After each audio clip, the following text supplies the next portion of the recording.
Hello my lovely viewers, welcome back to my channel. আশা করি আপনারা সকলেই ভালো আছেন, সুস্থ আছেন। আজকে আমার রান্নাঘরে চলে এসেছি একটা নতুন মাছ। এই মাছটার নাম হচ্ছে বোয়াল মাছ। আমরা এখানে সবাই একে বোয়াল মাছ বলেই চিনি। আপনারা কে কী নামে এই মাছটাকে চেনেন অবশ্যই আমাকে কমেন্ট করে জানাবেন। এই বর্ষার সময় নাকি মাঠে ঘাটে এরকম মাছ কিন্তু আগে প্রচুর পরিমাণে পাওয়া যেত।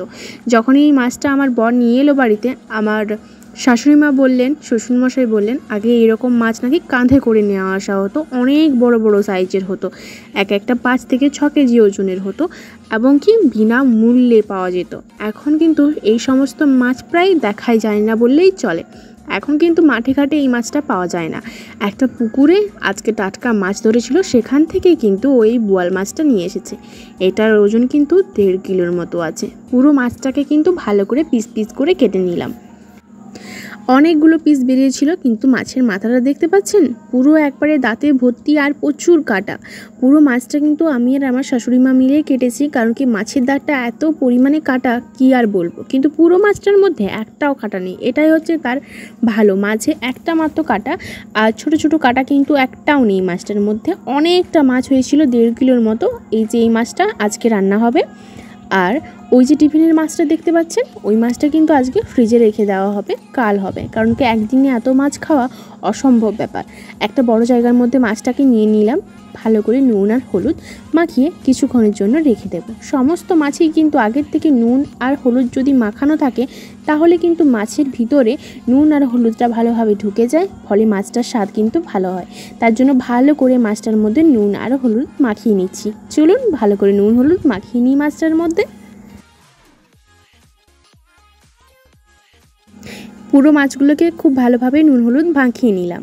চলুন আপনাদের এই মাছের একটা সৌন্দর্য শেয়ার করি। মানুষের শরীরে যেরকম হৃৎপিণ্ড, ফুসফুস সব কিছুই থেকে থাকে, ঠিক মাছের শরীরেও কিন্তু একদমই তাই।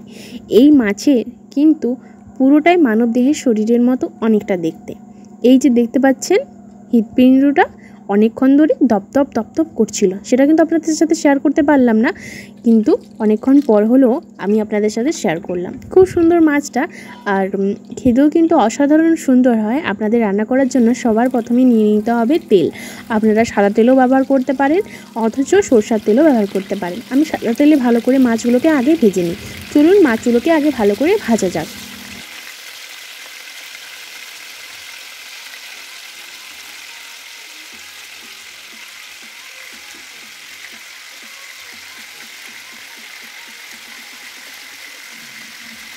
হ্যাঁ, একটা সতর্কবার্তা আপনাদের জানিয়ে দিই, অন্য মাছের মতো কিন্তু বোয়াল মাছ নয়। বোয়াল মাছ কিন্তু ঢাকা দিয়ে ভাজতে হয়, তা নইলে অনেক ফটফট করে মাছটা ফুটে আর পুরো শরীরের মধ্যে কিন্তু তেল ছিটকে পড়ে যাওয়ার সম্ভাবনা অনেক বেশি থাকে। এর আগে অনেকবার আমি বোয়াল মাছ রান্না করেছি এবং জানি, আমার এটা একটা অভিজ্ঞতা আছে যে আগে আমি কিন্তু এরকম ঢাকা দিয়ে রান্না করতাম না, ফলে হাতে, মুখে, চোখে অনেক জায়গায় তেল কিন্তু ফুটে ফুটে আসতো, আর অনেক জায়গায় কিন্তু আমি পড়ে যেতাম। কিন্তু এখন আর সেই ভুলটা হয় না। এখন কিন্তু ঢাকা দিয়ে দিয়ে মাছটা রান্না করি। আর যখন উল্টাতে হয়, একটু গ্যাসের ফ্লেমটা লোতে রেখে আমি কিন্তু মাছটা উল্টে দিই, তারপর আবার কিন্তু ঢাকা দিয়ে দিই। পুরো মাছটা কিন্তু ঢাকা দিয়ে দিয়ে ভাজি, ফলে কিন্তু এই যে মাছটা যতই তেল ছাড়ুক বা ফুটুক, আমাদের শরীরে কিন্তু কোনো ক্ষত হয় না। আগে কিন্তু প্রচুর পরিমাণে এই মাছটা ভাজতে গিয়ে আমি পুড়ে যেতাম, এখন কিন্তু সেটা আর হয় না। তো আপনাদের সাথে শেয়ার করলাম কথাটা, আপনারা অবশ্যই মনে রাখুন। মাছ কিন্তু ভাজতে হলে একটুখানি ঢাকা দিয়ে টাইম ধরে ধরেই মাছটা ভাজবেন। তো মাছটা ভাজা আমার কমপ্লিট প্রায় হয়ে এসেছে। মাছগুলোকে ভালো করে তুলে নেওয়া যাক।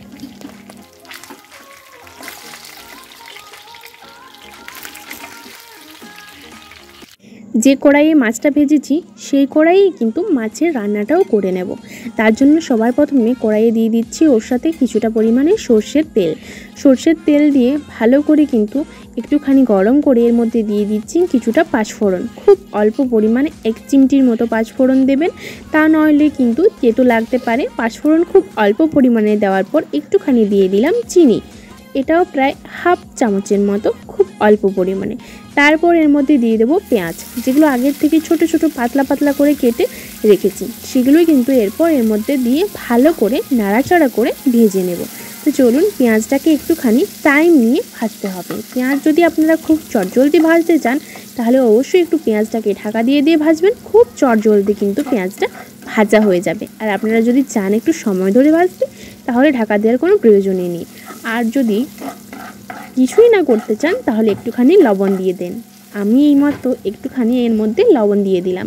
লবণ দিলেও কিন্তু পেঁয়াজটা তাড়াতাড়ি ভাজা হয়ে যায়। তারপর এর মধ্যে দিয়ে দিলাম হলুদের গুঁড়ো। হলুদের গুঁড়ো তেলের মধ্যে দিলে তেল কিন্তু কোনো সময় আপনাদের শরীর দিকে ছুটে আসবে না, মানে ফুটবে না। তেলের মধ্যে যে কোনো উপকরণে আপনি দেন না কেন তেল কিন্তু ছিটকাবে না। তার জন্য তেলের মধ্যে দিয়ে দিলাম হলুদের গুঁড়ো। ভালো করে পুরো মশলাটাকে ভেজে নেওয়া যাক। চলুন।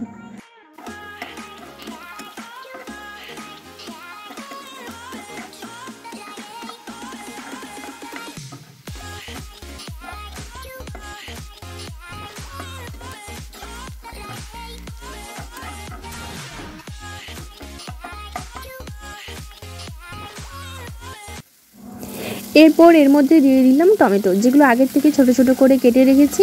এটাকে ভালো করে নাড়াচাড়া করে টমেটোটাকে ভালো করে গলিয়ে নেওয়া যাক। চলুন।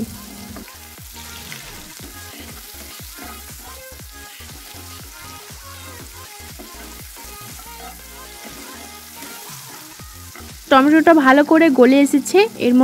এরপর দিয়ে দেব মশলা। মশলা বলতে এখানে আছে সর্ষে, জিরে, আর আছে পোস্ত, কাঁচা লঙ্কা, একটুখানি আদা। সমস্ত বাটা কিন্তু একসাথে বেটেছি, আলাদা আলাদা করে বাটা হয়নি। এটা কিন্তু শিলনোড়ার বাটা। আর শিলনোড়াতে কোনো মশলা যদি আপনারা বেটে খান তার স্বাদটা কিন্তু অনেকটা সুন্দর হয় আপনাদের। তাই অবশ্যই আমি বলবো কোনো স্পেশাল দিনের স্পেশাল রান্না করতে চাইলে আপনারা অবশ্যই শিলনোড়াতে বেটে মশলা খান। অবশ্যই রান্নার স্বাদটা অনেকটাই সুন্দর হবে। ভালো করে মাছটাকে রান্নার আগে মশলাটা কিন্তু খুব ভালো করে আপনাদের কষিয়ে নিতে হবে। এমনভাবে মশলাটা কষাতে হবে যেমন মশলার থেকে এক্সট্রা করে তেল ছেড়ে ছেড়ে বার হয়ে আসে। ততক্ষণ পর্যন্ত কিন্তু আপনাদের মশলাটা কষতে হবে। তো চলুন মশলাটাকে ভালো করে কষিয়ে নেওয়া যাক।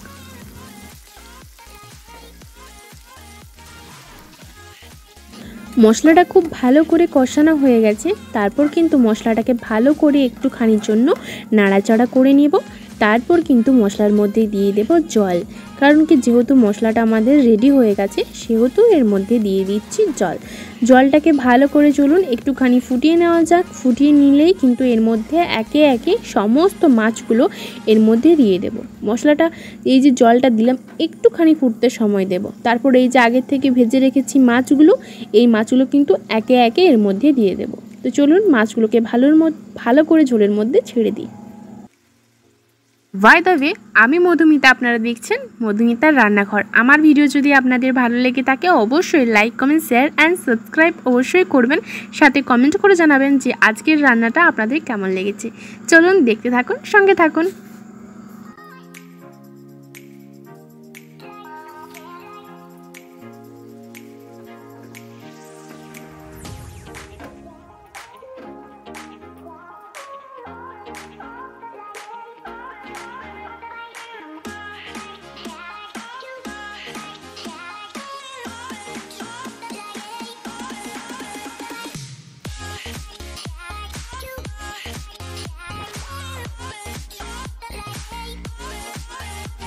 ব্যাস, খুব কম উপকরণ দিলাম এর মধ্যে, অথচ রান্নাটার স্বাদটা এতটা সুন্দর হয়েছিল কি যে বলবো আপনাদের। এটা কিন্তু ঝোল ঝোল হবে না, একটু মাখো মাখো হবে। আর একটুখানি লবণটা টেস্ট করে নেবেন আপনারা অবশ্যই, কারণ কি স্বাদ মতো লবণটা নিজস্ব ব্যক্তিগত ব্যাপার। তার জন্যই কিন্তু লবণটা এখানে আমি বললাম না, যেহেতু মাছে মাখানো ছিল অনেকটা বেশি লবণ। আর পেঁয়াজ ভাজার সময় আমি লবণ দিয়েছিলাম, সেজন্য এক্সট্রা করে আর লবণ দিলাম না। আপনারা অবশ্যই কিন্তু লবণটা টেস্ট করে নেবেন। আজকের এই রেসিপিটা আপনাদের সাথে শেয়ার করলাম, আমার খুব ভালো লাগলো। আপনাদের এই রেসিপিটা আজকের কেমন লাগলো অবশ্যই কমেন্ট করে জানাবেন। আর পারলে কোনো একদিন খেয়ে দেখবেন, রান্না করে অবশ্যই খুব সুন্দর লাগলো খেতে। আজকের মতো বিদায়, টাটা, বাই বাই।